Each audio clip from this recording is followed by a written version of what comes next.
قال النبي صلى الله تعالى عليه وسلم قال النبي صلى الله تعالى عليه وسلم من قتل أو زنى أو أشرك يلقى ثمن يضاعف له العذاب يوم القيامة আল্লাহর নবী বলেন, যেই বান্দা মানুষকে হত্যা করে, জিনা ব্যভিচারে লিপ্ত হয়, কুফর শিরকে লিপ্ত হয়, তার জন্য জাহান্নাম। সে চিন্তা করলো এই সব অপরাধ তো আমার ভিতরে আছে, আমি মুহাম্মদের চাচা হামজাকে হত্যা করলাম, সারা জীবন জিনা ব্যভিচারে লিপ্ত ছিলাম, সারা জীবন কুফর শিরকে লিপ্ত ছিলাম, এতগুলো অপরাধ নিয়ে কেন মুহাম্মদের কাছে যায়? না না, আমাকে মাফ করা হবে না। কিন্তু আল্লাহ তাআলা তো বড় মায়াওয়ালা, আল্লাহ তাআলা ওয়াসির চিন্তার দিকে আয়াত নাজিল করা, চিন্তার দিকে তাকায়া আয়াত নাজিল করে দিয়েছেন। আল্লাহ বলেন, ইল্লা মান তাবা ওয়া আমানা ওয়া আমিলা আমালান সালিহান ফাউলাইক। জোরে বলেন আল্লাহু আকবার। আল্লাহর কোরআন শুনলে কি খারাপ লাগে? তাহলে আবার বলেন আল্লাহু আকবার। ওয়া আমিলা আমালান সালিহান ফাউলাইকা ইউবাদদিলুল্লাহু সাইয়্যাতিহিম হাসানাত।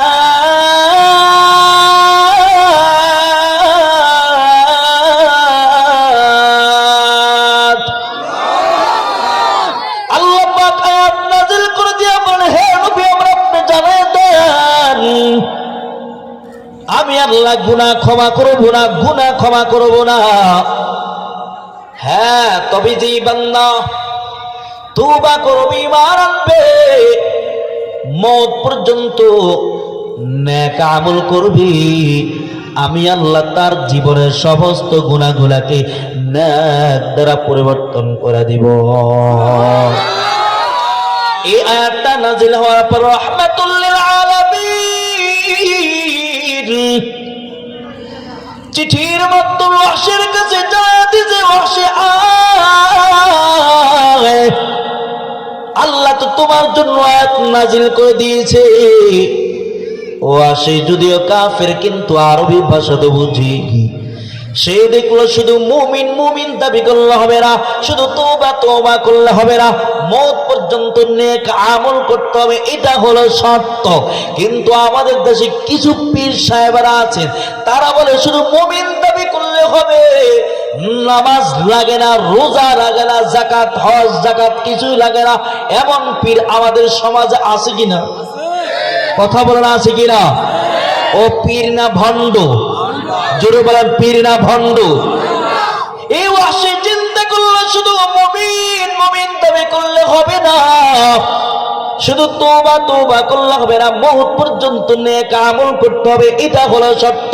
আমি মওত পর্যন্ত নেক আমল করতে পারি কিনা জানি না, না না, আমি মুহাম্মাদের কাছে যাব না।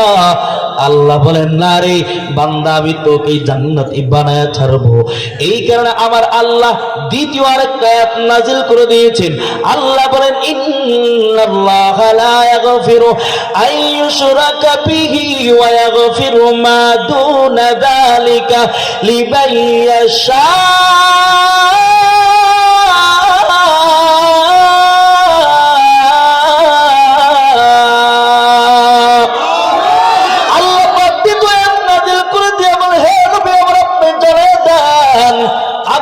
শিরককে ক্ষমা করব না। এই জানা যত গুনাহ আছে আমি আল্লাহ ইচ্ছা করলে ক্ষমা করতে পারি, না করতে পারি। এই ক্ষমতা কার? আর জোরে বলেন না, আওয়াজ কেমন? কার? আল্লাহ বলেন, আমি আল্লাহ ইচ্ছা করলে ক্ষমা করতে পারি, না করতে পারি। এই দ্বিতীয় আয়াত নাযিল হওয়ার পর আল্লাহর রাসূল আবারও পাঠিয়ে দিয়েছে। ওয়াহশী চিন্তা করলো, আল্লাহ ইচ্ছা করলে ক্ষমা করতে পারেন, না করতে পারেন।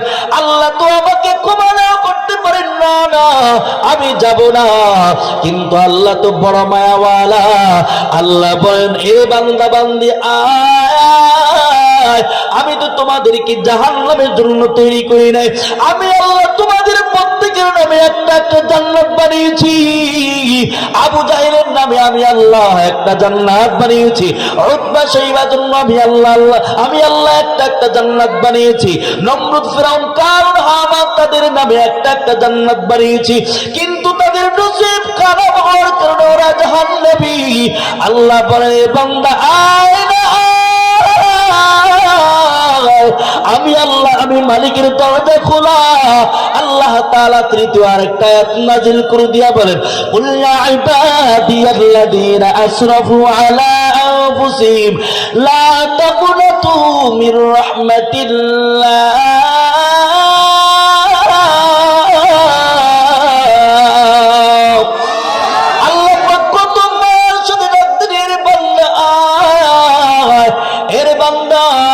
যেমন বাবা তার সন্তানকে কলিজা বলে ডাক দেয়, মা যেমন তার সন্তানকে কলিজা বলে বড় আদর সোহাগ করে ডাক দেয়, আল্লাহ এমন করে আদর সোহাগ করে ডাক দিয়েছে।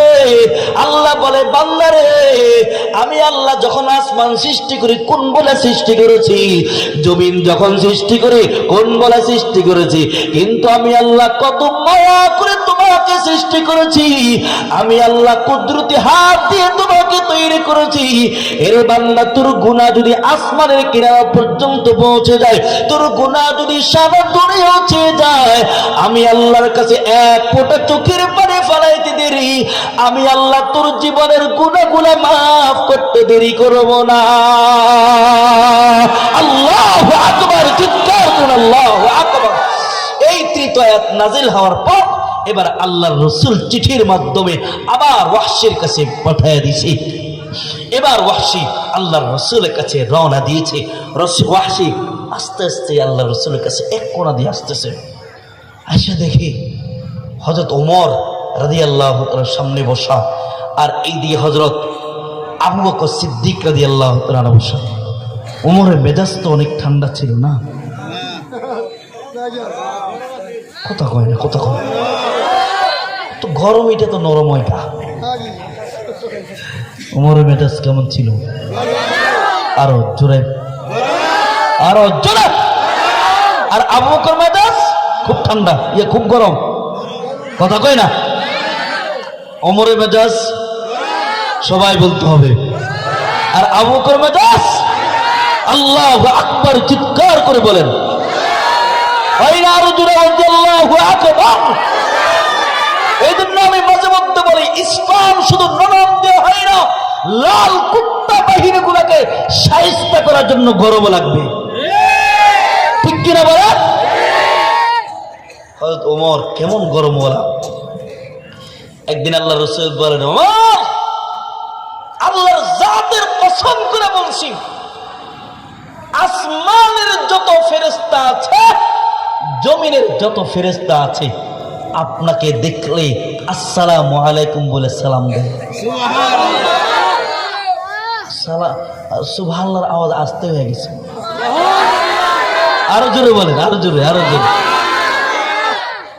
আর জমিনের যত শয়তান আছে, ইবলিস আছে, খান্নাস আছে, আপনাকে দেখলেই আরেক রাস্তা দিয়ে পালায় চলে যায়। এটা কি এমপি হওয়ার পাওয়ার? কথা কয় না। প্রধানমন্ত্রী হওয়ার পাওয়ার? কিসের পাওয়ার? কথা কন, কিসের পাওয়ার? ঈমানের পাওয়ার। আরে ওমর কিন্তু আল্লাহ তাআলা এমন আধ্যাত্মিক শক্তি দিয়েছে, এমন আধ্যাত্মিক পাওয়ার দিয়েছে। হযরত ওমরের খেলাফতের সময় তিনি মিম্বরে বসা জুমার দিন এমন করে খুতবা দিচ্ছিলেন, এইদিকে রাসূলের একজন সাহাবী হযরত সারিয়া রাদিয়াল্লাহু তাআলা আনহু মদিনা থেকে 1550 কিলোমিটার দূরে তিনি কাফেরদের সাথে যুদ্ধ করতেছেন। হযরত ওমর তাকায় তাকায় দেখতেছেন যে পাহাড়ের পিছন থেকে কাফেররা মুসলমানদের উপর অতর্কিত হামলা করবে, তিনি তাকায় তাকায় দেখতেছেন। সুবহানাল্লাহ কয় না, আরো জোরে কর। তাকায় তাকায় দেখতেছেন। হযরত ওমর ডাক দিয়ে বলে ইয়া সারিয়াল জাবাল, হ্যাঁ সারিয়া, পাহাড় সতর্ক থাকো। হযরত সারিয়া যুদ্ধ শেষ করে মদিনায় এসে বলে, ইয়া খলিফাতুল মুসলিমিন, ইয়া ওমর, আপনি যখন 1550 কিলোমিটার দূর থেকে বলছেন ইয়া সারিয়াল জামাল, 1550 কিলোমিটার দূর থেকে আপনার আওয়াজ আমার কানে চলে আসছে। চিন্তা করছেন হযরত ওমর কেমন পাওয়ার। হযরত ওমরকে বলা হয় মেজাজি ওহী। ওমর তার মেজাজটা ছিল ওহীর মতো। আমরা যেমন বলি হক যেই দিকে আমরাও সেই দিকে, কথা কন না কার, হক যেই দিকে আমরা, কোরআন যেই দিকে আমরা, সবাই আওয়াজ দিতে হবে, কোরআন যেই দিকে আমরা, নবীর আদর্শ যেই দিকে আমরা। কিন্তু হযরত ওমরের ক্ষেত্রে ভিন্ন। ওমর যেই দিকে হক সেই দিকে। জোরগণ জোরগণ জোরগণ জোরগণ। ওমর যেই দিকে হক সেই দিকে দৌড়াইতো। যেমন নাকি একবার এমন হয়েছে, একবার কি কয়েকবার, সব সাহাবায়ে কেরাম কোন বিষয়ে 20-30 জন মিলে সিদ্ধান্ত নিত কোন একটা বিষয়ে, আর হযরত ওমর একাই একটা সিদ্ধান্ত নিত।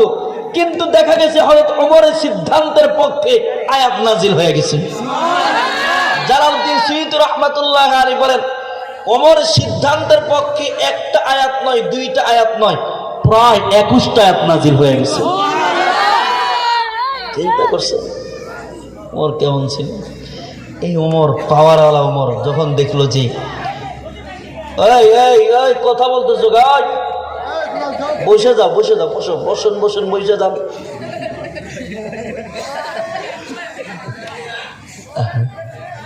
মাশাআল্লাহ, সব যুবক দেখা যাচ্ছে এখন, যেখানে যাই শুধু যুবকের ঢল নেমে যাচ্ছে। আস্তে আস্তে যুবকেরা সব ইসলামের দিকে চলে যাচ্ছে, চলে আসতেছে। তার মানে ইসলামের বিজয় খুব কাছে। জোর কয় না, ইসলামের বিজয় খুব কাছে, ঠিক কিনা ম্যাডাম? তো হযরত ওমর যখন দেখলো আসি আসছে, ইয়া রাসূলুল্লাহ, তলোয়ারটা কি হাতে নিব? আল্লাহু আকবার। আল্লাহর নবী, ওমর থামেন, সব জায়গায় গরম দেখেন না, আপনি তো গরম পার্টিওয়ালা। আপনি কি জানেন না, ইন্নাল ইসলাম ইয়াহদি মা কানা ক্বাবলা, যেই ইসলামের কাছে মাথা নত করবে, আত্মসমর্পণ করবে, তার অতীতের সব গুনাহ মাফ হয়ে যায়। ও আসে এই কথা শুনে কালিমা পড়া মুসলমান হয়ে গেছে। হযরত ওমর ঠান্ডা হয়ে গেছে। কত চমৎকার! ইসলামের কাছে মাথা নত করলে মাফ হয়ে যায়, গুনাহ মাফ হয়ে যায়। নত স্বীকার করলে গুনাহ মাফ হয়ে যায়। কিন্তু নত স্বীকার না করে 2000 ছাত্রকে হত্যা করে, এরপর দিল্লিতে বসে বসে শুধু খোঁচা দেয়। তার দলকে লেলিয়ে দিয়েছে মুসলমানদের উপর আক্রমণ করার জন্য।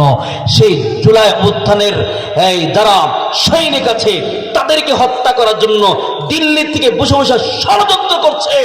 আমরা বলি শোনো, সেই 5 তারিখের পরে দেশ স্বাধীন হয়েছে না, ওই যুবক এখনো দেশ স্বাধীন হয় নাই। সেই স্বৈরাচারের দূষণ এখনো জায়গায় বসে আছে। আরেকটা যুদ্ধের জন্য যখন ডাক দেওয়া হবে, এই বাংলার জমিনকে সন্ত্রাস মুক্তের জন্য তৈরি কে আসো, হাতটা উঠে আল্লাহকে দেখা দাও, কে আসো তৈরি।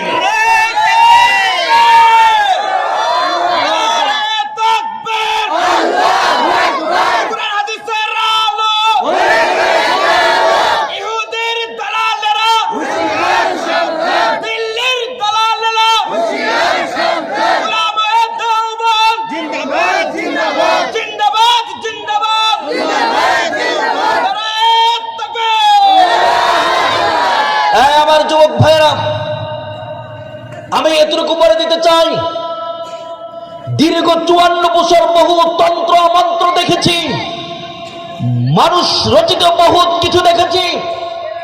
এখন আমরা মুসলমানরা বাংলার জমিনে আল্লাহর হুকুম ছাড়া কিছুই দেখতে চাই না। জোর কয় না, আমরা কোরআনের বিধান ছাড়া এই বাংলার জমিনে কোনো কিছুই দেখতে চাই না। যদি চোর আর বাটপার চাঁদাবাজেরা যদি বলে আমরা মৌলবাদীদের উত্থান পছন্দ করি না, শরীয়ত আইনের বিশ্বাসীরা আমরা বলে তোমাদেরকে আমরা সংসদে দেখতে চাই না, ঠিক কিনা বলেন? আমি তো বলি বাংলাদেশে আমার একটা সরকারের প্রয়োজন, যে সরকার চুরি করবে তো হাত কেটে দিবে, জোরে বলেন, চাঁদাবাজি করবে তো তাকে হাজার হাজার মানুষের সামনে রাইখা তাকে হত্যা করে দিবে, ঠিক কিনা বলেন? এমনকি জিনা করবে তো পাথর দিয়ে আঘাত করে তাকে দুনিয়ার জমিন থেকে বিদায় করে দিবেন। এমন একটা সরকার কি আপনারা চান? আমার সাথে আপনারা একমত? তাহলে এবার কোরআনের পক্ষে আমরা কাজ করা লাগবে। এই যুবকগুলা কথা কয় না কা? এখন কোরআনের পক্ষে আমরা কাজ করব। যদি এই দেশটা যদি ইসলাম অনুযায়ী চলতো তাহলে গতকালকে আমার ভাই ওসমান হাদির উপর এই আক্রমণ করতে পারত না। তাই আমরা আরেকবার আমরা এই বাংলার জমিনে স্বৈরাচার দমন করার জন্য আরেকবার যুদ্ধে নেমে যাব, আরেকবার যুদ্ধে নেমে যাব। কে কে তৈয়ার আছো? হাত জোড়ে আল্লাহকে দেখা দাও।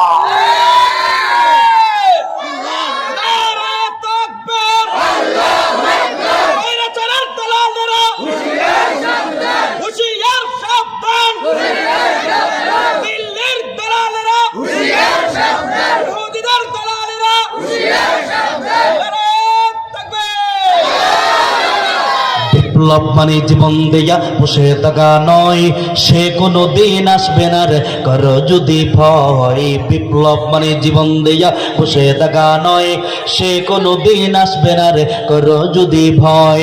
আসবে বিজয়ী রক্ত আর জীবনের বিনিময়, আসবে বিজয়ী রক্ত আর জীবনের বিনিময়। বিপ্লব মানে জীবন দেয়া বসে থাকা নয়, সে কোনো দিন আসবে না রে করো যদি ভয়, ঠিক কিনা?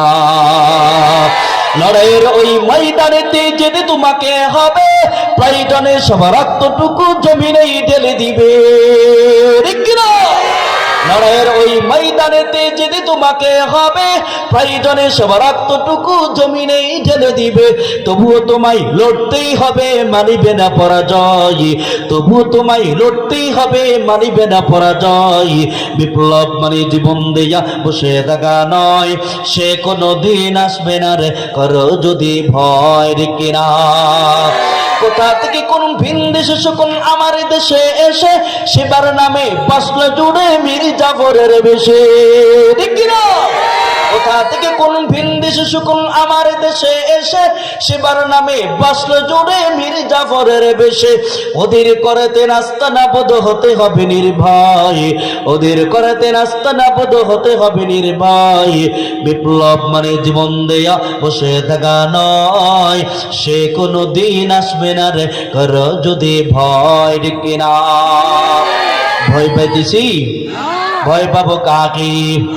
দুইটা হাত উঁচু করে আমার মালিককে দেখা দেন, বলেন আমাদের মালিক কি?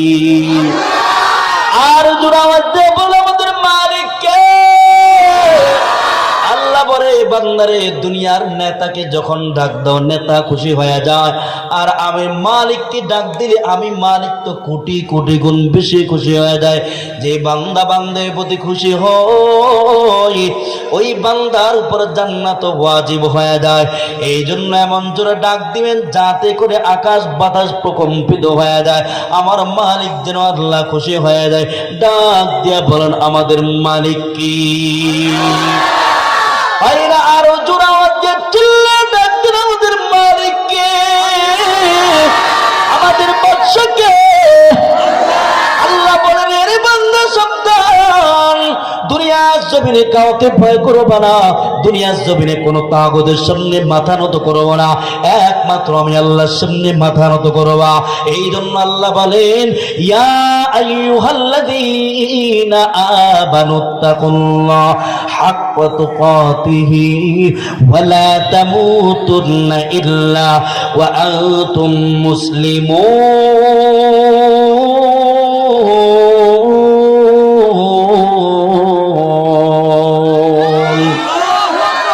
আল্লাহ বলেন এই বান্দা একমাত্র আমি আল্লাহকে ভয় করে সাবধান, মুসলমান না হয়ে কবরে যেতে পারে সাবধান।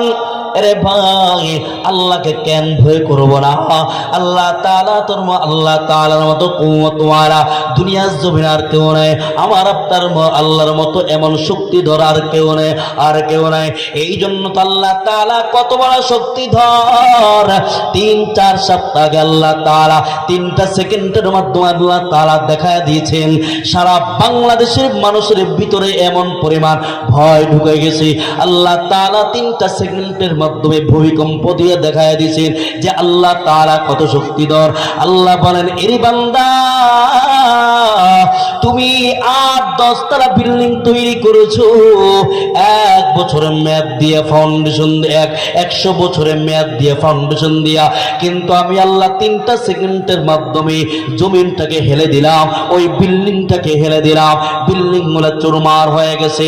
আল্লাহ বলেন, এই বান্দা দুনিয়ার জমিনে সামান্য একটু দেখা দিলাম, কিয়ামতের ময়দানে কি হাল তুমি রে ভাই?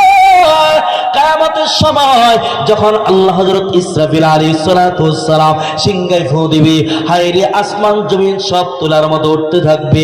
আল্লাহ বলেন, ইদা জুলজিলাতিল আরদু জিলজালাহা ওয়া আখরাজাতিল আরদু আসফালাহা ওয়া ক্বালাল ইনসানু মা লাহা ইয়াওমা ইযিন তুহাদ্দিথু আখবারাহা বিআন্না রাব্বাকা ওয়াহালাহা আল কারিআতু মাল কারিআ। সবাই বলেন না, আল কারিআতু মাল কারিআ ওয়া মা আদরাকা মাল কারিআ ইয়াওমা ইয়াকুনুন নাসু কাল ফারাশিল মাবসুস।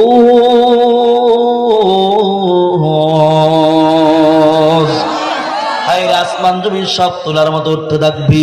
আল্লাহ তাআলা 7টা আসমানকে কত সুন্দর করে, আলাম তারা কাইফা খালাকাল্লাহু সাবআ সামাওয়াতিন তিবাকা, আল্লাহ তাআলা স্তরে স্তরে 7টা আসমান তৈরি করে রাখছে। এক একটা এই আসমানগুলো কোনো পিলার নাই, কোনো ফাউন্ডেশন নাই, কোনো কিছু নাই। এক একটা আসমানকে আল্লাহ তাআলা কত সুন্দর করে তৈরি করে রাখছে। এই 7টা আসমান এইভাবে তুলার মতো উঠতে থাকবে, জমিনগুলো তুলার মতো উঠতে থাকবে। জমিনের ভিতরে যত খনিজ পদার্থ আছে স্বর্ণ রূপে সবগুলো জমিনে উঠে যাবে। এমন কেমনি তো মানুষগুলো জিন্দা হয়ে বলবে, ও ক্বালাল ইনসানু মা লাহা, আজকে আমাদের কি হালত। মানুষগুলো শুধু চিল্লা চিল্লা কান্না করবে, পেরেশান। জমিন আল্লাহ তাআলার কাছে আমার আপনার বিপক্ষে পক্ষে বিভক্তি সাক্ষী দিবে যে বান্দা বান্দিরা জমিনের উপর বসে বসে গুনাহ করেছে, বসে বসে অন্যায় করেছে, মোবাইলে বসে বসে গুনাহ করেছে, এই জমিনটুকু আমার আপনার বিপক্ষে আল্লাহর কাছে সাক্ষী দিবে। আল্লাহর কাছে বলবে, আল্লাহ তোমার এই বান্দাগুলো আমার উপর বসে বসে গুনাহ করেছে, জবান দিয়ে মিথ্যা কথা বলেছে, চোখ দিয়ে গুনাহ করেছে, হাত দিয়ে গুনাহ করেছে, এইভাবে আমার আপনার বিপক্ষে সাক্ষী দিয়া এই জমিনের অংশটুকু জাহান্নাম পর্যন্ত পৌঁছায়া দিবে। আর যে বান্দা ওই জমিনের উপর বসে বসে আল্লাহর কোরআন তেলাওয়াতের বয়ান শুনেছে, দ্বীনের বয়ান শুনেছে, ইসলামের বয়ানগুলো শুনেছে, কোরআনের বয়ান শুনেছে, ওলামায়ে কেরামদের জবান থেকে দ্বীনের বয়ান শুনেছে, এই জমিনের অংশটুকু আমার আপনার পক্ষে সাক্ষী দিয়া আল্লাহর জান্নাত পর্যন্ত পৌঁছায় দিবে। এই কিয়ামতের ভয় হযরত আবু বকর এই জন্য তো কান্নাকারি করেছেন। হযরত আবু বকর সিদ্দিক রাদিয়াল্লাহু তাআলা আনহু কিয়ামতের ভয়ে কান্নাকারি করেছেন। হযরত আবু বকর তো এমন দামি একজন সাহাবী। ও যুবক ভাই, ও বৃদ্ধ বাবাজিরা কেমনে দেব যাব, এত বড় দামি হয়াও জাহান্নামের কেমন ভয়, কিয়ামতের কেমন ভয়। এই আবু বকর তো এত দামি, আশারায়ে মুবাশশারা বিল জান্নাহ, জান্নাতের সুসংবাদ প্রাপ্ত 10 জন সাহাবীর প্রথম নম্বরে 1 নম্বরে হলেন হযরত আবু বকর। জোরে বলেন না সুবহানাল্লাহ। এমনকি কিয়ামতের ময়দানে আমার আপনার নবীর আগে কোন নবী জান্নাতে যাবে না। কয় জান্নাত বন্ধ থাকবে, জান্নাতের দরজাগুলো বন্ধ থাকবে। আমার আপনার নবী জান্নাতের সামনে যাবে তো আল্লাহর কুদরতি ভাবে জান্নাতের দরজা ওপেন হয়ে যাবে। জোর করেন, জোর করেন, জোর করেন। আমার আপনার নবী জান্নাতের সামনে যাবে তো জান্নাতের দরজা ওপেন। নবীর আগে কেউ, আমার আপনার নবীর আগে কেউ জান্নাতে যেতে পারবে না। 1,24,000 পয়গম্বর তারাও জান্নাতে যেতে পারবে না। কয় আমার আপনার নবী জান্নাতে যাবে, এরপর অন্যরাও জান্নাতে যাবে, কিন্তু আমার আপনার নবীর পরে যিনি আগে জান্নাতে যাবে তিনি হলেন হযরত আবু বকর। আল্লাহু আকবার, চিৎকার করে বলেন আল্লাহু আকবার। এ আবু বকরে তো দামি হইয়া কিয়ামতের কেমন ভয়, ময়দানে মাহশরে কেমন ভয়। এই শুরু করলে গুলে আবার কোন দিকে ফিরে এদিকে তাকাও বাবা, এদিকে তাকাও। কিয়ামতের কেমন ভয়। মাঝে মধ্যে এইভাবে বসে থাকতেন, খেয়ার কোণের দিকে তাকায় তাকায় শুধু কাঁদতেন। এমনকি মাঝে মধ্যে যখন গাছের পাতার দিকে তাকাইতেন, গাছের পাতার দিকেও তাকায় তাকায় শুধু কাঁদতেন। এমনকি একদিন তো এমন হয়েছে, একটা গাছের ডাল থেকে আরেকটা ডালে একটা পাখি দৌড়াইতেছে, এই গাছের ডালের দিকে তাকায় তাকায় শুধু কাঁদছেন। হায়রে, তিনি বলছেন ইয়া লাইতানি কুনতু আসফরা, আয় আল্লাহ আমি যদি খের কুড়া হইতাম কতই না ভালো হইতো, আমি যদি গাছের পাতা হইতাম কতই না ভালো হইতো, আমি যদি পাখি হইতাম কতই না ভালো হইতো।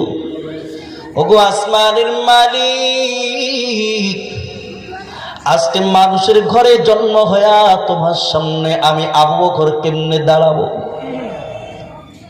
আমার তো কোনো আমল নেই আল্লাহ, আমি মনে হয় জাহান্নামের আগুনে যাব। অথচ আবু বকর আসলে মুবাশশারা বিল জান্নাহ, জান্নাতের সুসংবাদ প্রাপ্ত হয়ে তিনি ময়দানে মাহশরে ভয়ে কাঁদছেন। একদিন তো এমন হয়েছে, আমার আপনার নবী সাহাবায়ে কেরামদেরকে নিয়ে বসে বসে বয়ান করতেছেন, আবু বকর পার্শ্ব দিয়ে যাচ্ছেন। আল্লাহ রাসূল বলেন মান আরাদা আন ইয়ানজুরা ইলা বাইতিন ইয়ামশি আলা ওয়াজহিল আরদি ফালইয়ানজুর ইলা ইবনে আবি কুহাফা। এই সাহাবায়ে কেরাম যদি জমিনের মাটিতে চলমান লাশ যদি দেখতে চাও তাহলে আবু বকরের দিকে তাকাও। অর্থাৎ একটা মানুষকে যখন কবরে রাখা হয়, ওই মানুষটা দুনিয়ার সাথে যেমন কোনো সম্পর্ক নাই, তার সম্পর্ক হলো আখিরাতের সাথে। কয় আবু বকর হলো তেমন একটা চলমান লাশ, দুনিয়ার জমিন আছে ঠিক, কিন্তু তার নজর দুনিয়ার দিকে না, তার নজর হলো আরশুল্লাহ, আল্লাহর আরশ। আল্লাহু আকবার।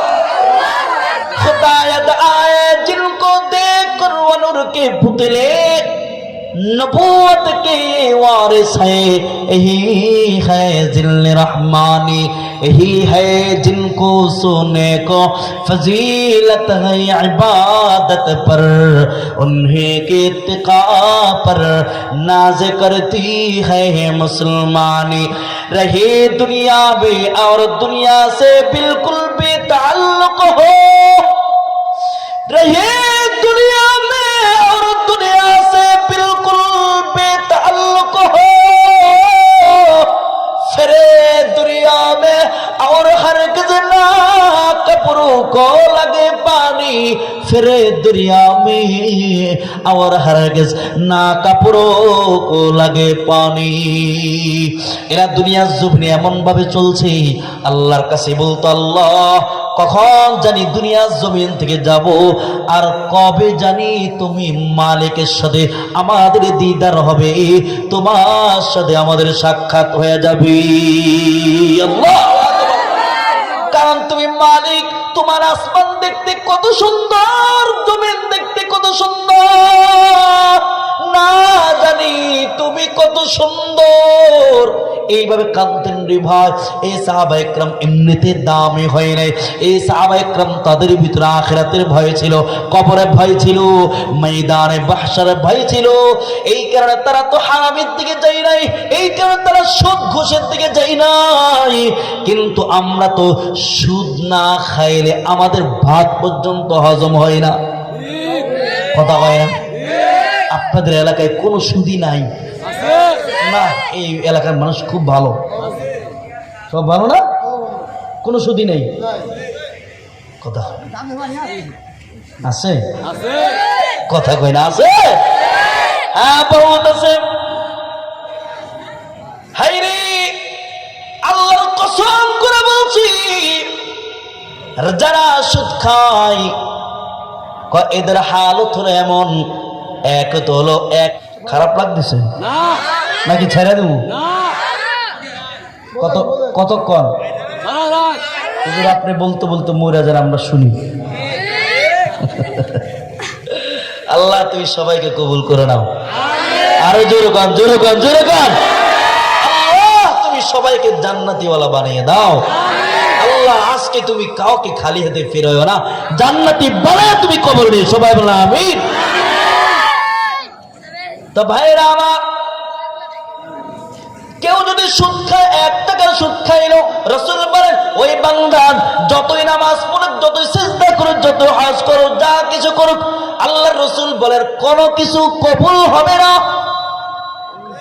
রাসূল বলেন এক হাদিসের ভিতরে বলেন, কেউ যদি 1 টাকা সুদের টাকা খায়, 36 বার নিজের মায়ের সাথে জিনা করলে যে অপরাধ তার আমলনামায় সে গুনাহ লেখা হয়। নাউযুবিল্লাহ, জোরে চিৎকার করে বলেন। তাহলে এখন সুদ খাবেন নাকি ছাড়বেন? জোরে বলেন। কখনো সুদ খাওয়া যাবে না, হারামের দিকে যাওয়া যাবে না। এই সাহাবা একরাম তারা কখনো হারামের দিকে যায় নাই, কখনো সুন্নতের খেলাফের দিকে যায় নাই। এমনিতে আমার মালিকের কাছে দামি হয় নাই, এমনিতে আল্লাহর পেয়ারা বান্দা হয়ে কবরে যায় নাই, এমনিতে তারা দুনিয়ার জমিন থেকে এমনিতে দামি হয়ে যায় নাই। এই সাহাবা একরাম রাসূলের জন্য কত পাগল। সাহাবা একরাম আল্লাহর নবী যেভাবে বলছেন, সাহাবা একরাম এক চুল পরিমাণ এদিক সেদিক সরায় রাসূলের জন্য সাহাবা একরাম এত পাগল। এই জন্য তো সাহাবা একরাম মাঝে মধ্যে বলতেন, আমরা যদি 1 সপ্তাহ ক্ষুধা থাকি, কিন্তু নবীর চেহারার দিকে তাকাইলে আমাদের 1 সপ্তাহের ক্ষুধা মিটে যাইত। এই সাহাবা একরাম নবীর জন্য এত পাগল, এত পাগল। সাহাবা একরাম যুদ্ধের জন্য হাজির। সাহাবা একরাম ওই যে বদরের যুদ্ধের দিকে তাকান, একদিন তো এমন হয়েছে মুসলমানদের সংখ্যা হলো মাত্র 313 জন, আর কাফেরদের সংখ্যা হলো 1000 উপরে।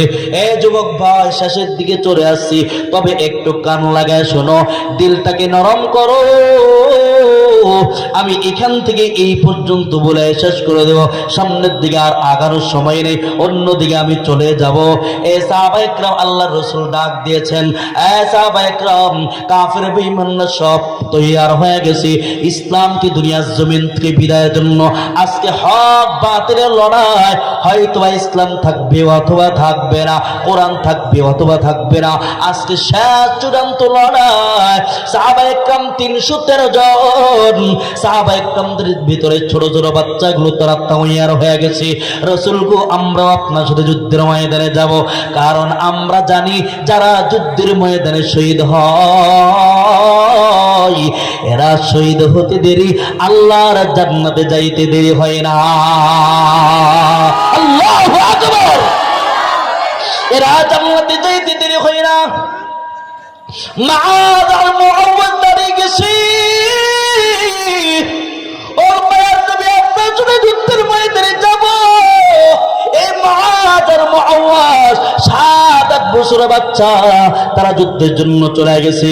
এর ভিতরে 313 জনের ভিতরে একদম দামি একদম সাহাবী ছিল হযরত উকবা রাদিয়াল্লাহু তাআলা আনহু। এত দামি একদম সাহাবী, এত দামি একদম সাহাবী উকবা রাদিয়াল্লাহু তাআলা আনহু। তার একজন ছোট বাচ্চা আছে, নামটা হলো বশীর। বশীরের বয়স যখন 6 থেকে 8 বছর। কয় বছর? সবাই বলেন না কয় বছর? 6 থেকে 8 বছর। এই বশীরের মা নাই, মক্কায় থাকতে দুনিয়ার জমিন থেকে বিদায় নিয়েছে। তার বড় ভাই নাই, তার বড় বোন নাই, আত্মীয় স্বজন বলতে দুনিয়ার জমিনে কেউ নাই। এই উকবা রাদিয়াল্লাহু তাআলা আনহু আল্লাহর রাসূলের মুখে যখন বদরের যুদ্ধের এলান শুনেন, তার বাচ্চা বশীরকে বলেও যায় নাই, এমনকি কারো কাছে রেখেও যায় নাই। এইদিকে এই যুদ্ধের ময়দানে গিয়ে শহীদ হয়ে আল্লাহর জান্নাতে চলে গেছে। আর এইদিকে বশীর ছোট্ট মানুষ, সারাদিন খেলাধুলা করে বিকেল বেলায় বাবাকে খুঁজে পায় না। লোকজনকে জিজ্ঞাসা করে, ভাই রে আমার আব্বু কোথায় একটু বলো না। লোকজন বলে, তোমার আব্বু তো আল্লাহর রাসূলের সাথে যুদ্ধের ময়দানে গিয়েছে, এবার বশীর অপেক্ষা আছে কখন জানি আমার আব্বু আসবে। বশীর মদিনার অনেক গলিতে হাঁটে আর অপেক্ষা করে কখন জানি তার আব্বু আসবে। মসজিদে নববীর বারান্দা ঘুমায়, কেউ খানা দিলে খায়, না দিলে না খায়, আর অপেক্ষা করে কখন জানি আব্বু আসবে। 3-4 দিন পর হঠাৎ করে তাকায় দেখে তার আব্বু, 3-4 দিন পরে তাকায় দেখে আল্লাহর নবী সাহাবায়ে কেরামদেরকে নিয়ে মদিনায় হাজির। এইদিকে বশীর মদিনার গলির সামনে গিয়ে দাঁড়িয়ে সাহাবায়ে কেরামদের কাফেলার ভিতরে ঢুকে তার বাবাকে খুঁজতেছে, কিন্তু তার বাবাকে খুঁজে পায় না। সব সাহাবায়ে কেরামদের চেহারা দেখে, কিন্তু তারা পুরো চেহারা দেখে না। সব সাহাবায়ে কেরাম যখন মসজিদে নববীতে হাজির, মসজিদে নববীতে এসে বসেন, আল্লাহর নবী এমন করে মিম্বরে বসে পেছন দিক থেকে সাহাবায়ে কেরামদেরকে ফাঁকা করে করে রাসূলের সামনে দাঁড়িয়েছে। মায়ার নবীর আল্লাহর রাসূলের সামনে দাঁড়িয়ে বলে, রাহমাতুল লিল আলামিন, আমার আব্বুরা আপনার সাথে যুদ্ধের ময়দানে গিয়েছে, আমার আব্বু কখন আসবে? আপনার সব সাহাবীর চেহারা দেখে, কিন্তু আমি তো আমার আব্বুর চেহারা দেখি না। আমার আব্বু কোথায়? রাহমাতুল লিল আলামিন নবী আমার চেহারাটা লাল হয়ে যায় লজ্জায়। আল্লাহর নবী কেমন করে বলবে? এরে বশীর, তোর আব্বু তো যুদ্ধের ময়দানে গিয়া শহীদ হয়ে আল্লাহর জান্নাতে চলে গেছে। আল্লাহর নবী কোনো জবাব দেয় না। নবীর 2 চোখ দিয়ে টপ টপ করে পানি পড়া আরম্ভ হয়ে গেছে। আল্লাহর নবী এইভাবে চেহারাটা বাম দিকে ঘুরায় ডান দিকে ঘুরায় ফেলছে, লজ্জায় কোনো জবাব দেয় না। বশীর ডান দিকে দৌড়ায় চলে গেছে। ওগো মায়ার নবী, আমার আব্বু কখন আসবে একটু বলেন না। সব সাহাবীর চেহারা দেখি, কিন্তু আমি তো আমার আব্বুর চেহারা দেখি না। আল্লাহর নবী আবার বাম দিকে চেহারাটা ঘুরায় ফেলছে, লজ্জায় কোনো জবাব দেয় না। বশীর আবার বাম দিকে দৌড়ে চলে আসছে। ওগো মায়ার নবী, আমার আব্বু কখন আসবে একটু বলেন। আল্লাহর নবী কোনো জবাব দেয় না। আসমানের দিকে মাথাটা উঠায়া আবার মালিক আল্লাহকে ডাক দে, ওগো আল্লাহ,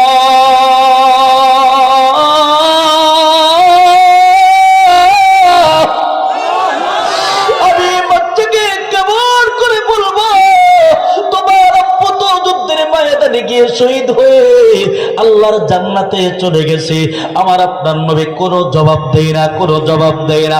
যখন দেখলো আল্লাহর নবী কোনো জবাব দেয় না, বশীর ছোট মানুষ, বাচ্চা মানুষ, নবীর সামনে বসে নবীর 2টা পা ধরে কাঁদতেছে। নবীর 2টা পা ধরে কাঁদতেছে, বলে, নবী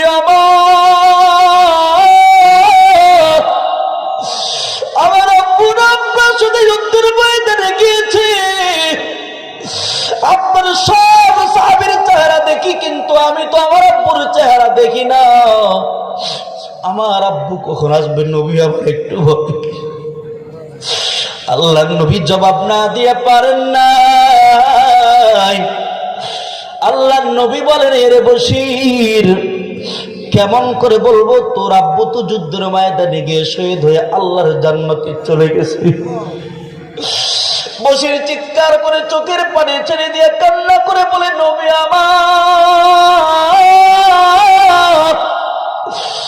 আমার মা অনেক আগে মক্কায় থাকতে হিজরতের আগে দুনিয়ার জমিন থেকে বিদায় নিয়েছি।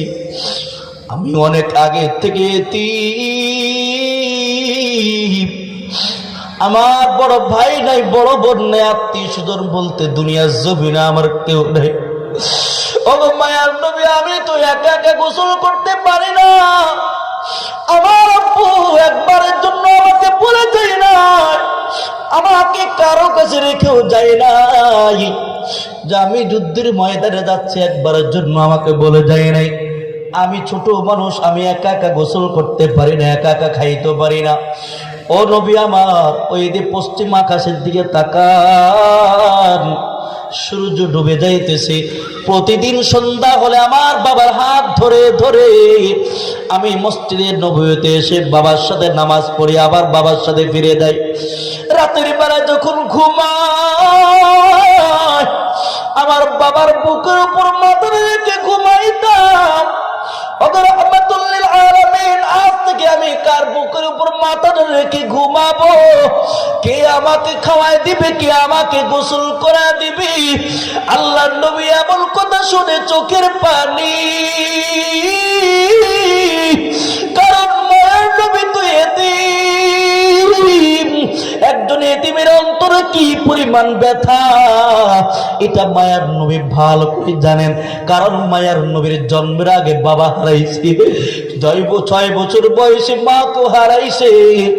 এখানে তো আমরা অনেকে এতিম, অনেকের মা নাই, বাবা নাই। যার না নাই, বাবা নাই, একটু তাদের হাতগুলো একটু আমি তাকায় দেখি, একটু হাতটা উঠা। আয় আল্লাহ, তাকায় দেখো এই বান্দাগুলোর মা নাই, বাবাও নাই।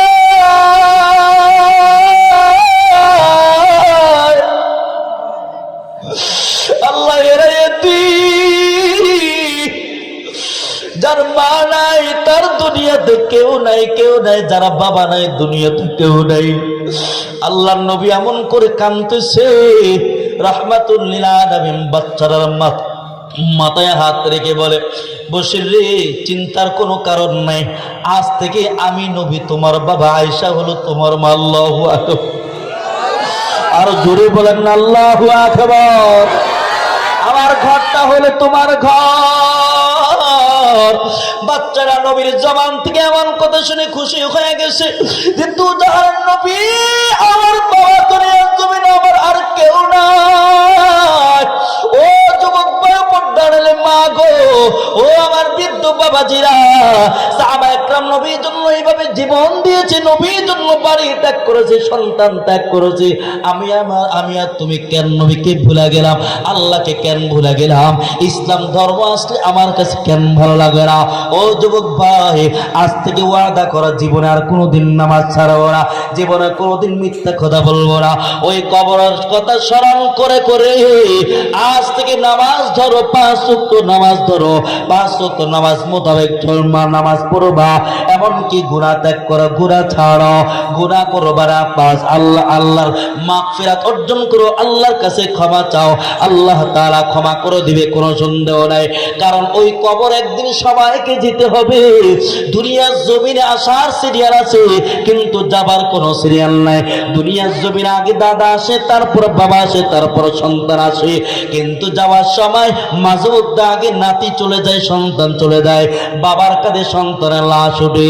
ও পর্দানের মা গো, একটু জাহান্নামের কথা স্মরণ করো, কবর কথা স্মরণ করো। ব্যাপক দিকে চলবে না, সাবধান। তুমি যদি ব্যাপক দিকে চলো, তাহলে ফেরেশতারা তোমার উপর লানত করতে থাকে। আল্লাহর কাছে বলে, আল্লাহ এই বান্দির উপর তুমি তোমার গজব পড়ুক, তোমার লানত এই বান্দির উপর এইভাবে লানত করতে থাকে, এইভাবে লানত করতে থাকে।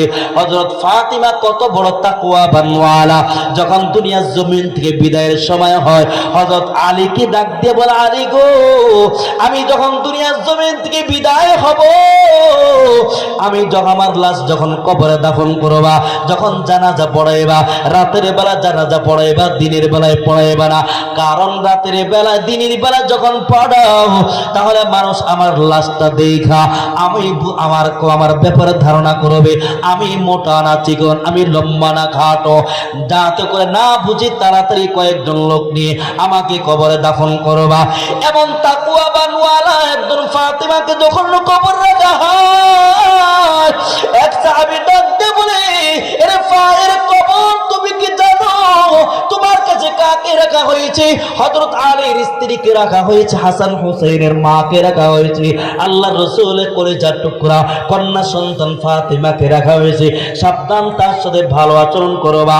কবর ডাক দিয়া বলে, এরে সাহাবী কে আলীর স্ত্রী, কে হাসান হুসাইনের মা, কে আল্লাহর রাসূলের কলিজার টুকরা কন্যা সন্তান? আমি কাউকে চিনি না, আমি একমাত্র চিনি ঈমান আমলে, আমি একমাত্র চিনি নামাজ। এই কারণে কবরটা বড় ভয়ঙ্কর। কবরটা আমাকে ডাক দিয়ে বলে, আনা বাইতুজ জুলম, আনা বাইতুদ দুদি, আনা বাইতুত তরব। আমি কিন্তু একাকীর ঘর, আমি কিন্তু সাপ বিচ্ছুর ঘর। এই কবরে আসবা, ঈমান নিয়ে আসবা, এই কবরে আমল নিয়ে আসবা, নামাজ নিয়ে আসবা, গুনাহ মুক্ত হয়ে জীবনটা কাটাইবা, তাহলে আমি তোমার জন্য, আমি কবর তোমার জন্য জান্নাতের বাগিচা হব। এই জন্য যুবক ভাইরা আজ থেকে ওয়াদা করে আমরা নামাজ ছাড়বো না, গুনাহ করবো না, ওলামায়ে কেরামদের বিরুদ্ধে কথা বলবো না, মা বাবাকে কষ্ট দিব না, মা বাবার খেদমত করব। কে কে রাজি আছি? হাতটা উঠে একটু আল্লাহকে দেখায়া দি। আয় আল্লাহ, হাতগুলোর দিকে একটু তাকা। এই ময়দানের ভিতরে আমাদের মতো জাহান্নামের আসামি আর কেউ নাই আল্লাহ,